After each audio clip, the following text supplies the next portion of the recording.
back again. How nice of you to join me. Since you're here, why not break out the butter? Because I got a fresh loaf for you. Today's loaf comes to us from the ethnobotanist and philosopher and psychonaut, Terence McKenna. And he says, "We are caged by our cultural programming. Culture is a mass hallucination. And when you step outside the mass hallucination, you see it for what it's worth." Again with the same theme. Yesterday, Erich Fromm told us that an illusion that is shared by everyone becomes a reality. Now today, Terence McKenna is saying more or less the same thing, but from a slightly different angle.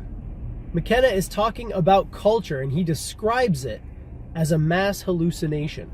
Now, it's not hard to see how your culture defines your reality for you, especially if we include language under that umbrella term of culture. They've done studies that demonstrate how your language shapes your reality, and how people who speak multiple languages, for example, think differently from people who think and know one language only. And there's a reason for that. It's all about those underlying assumptions, those expectations, those core foundational beliefs about the way things are and the way things ought to be. You know the ones we never think about and the ones we never question, the ones we take for granted because we have known them since birth.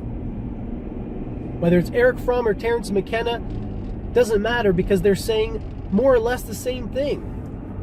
Culture is a mass hallucination, and a hallucination that is believed by the majority of people becomes a reality. It's just that simple. So we come again to the topic of madness, insanity, rebellion, disobedience. These are the things that are dissuaded in our society, and they are exactly the things that we need more than ever. Because a society that doesn't constantly reinvent itself, a society that doesn't periodically transform itself, is a dying society. And this, my friends, is exactly what we are living in today. A society made up of people who believe the same hallucination. Now, note also what Terence McKenna says about what happens when we step outside of the hallucination. He says we see it for what it's worth. And this is exactly the perspective that I encourage you to seek in your own life. I'm not saying abandon culture, because that's impossible. You cannot abandon culture. What you can do is step outside of the hallucination and finally see it for what it's worth. And when you do that, you'll realize that there are parts of this hallucination which are quite valuable. Parts of the hallucination that produce positive, beneficial side effects in your life. It's not all bad. Another thing that Terence McKenna once famously said is, culture is not your friend. Notice he didn't say culture is your enemy. He just said it's not your friend. Okay, so don't get too comfortable with culture and don't get too chummy with it, but at the same time, you don't have to fight every single thing your culture tells you. You just have to be able to see it for what it's worth. And the only way to do that, according to McKenna and in my experience as well, is to find a way to step outside of the hallucination. To adopt a perspective that is transcendent, or at least beyond the perspective that you were programmed with at birth, your cultural perspective. If you can find a way to see through it, or to rise above it and to see it from outside, you'll see it for what it's worth, and then you will become the master of culture rather than being its slave.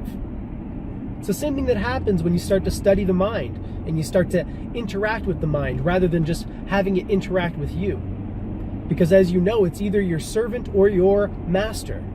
Culture is the same thing. When you have the right kind of relationship with culture and you are centered in on yourself and you have knowledge of self, culture becomes a tool for you, and you can mix and match different pieces as you see fit, discarding the pieces that don't sit well with you or that don't agree with you. But when you don't know that there's a relationship to be had with culture, It's the same thing that happens with your mind. It dominates you.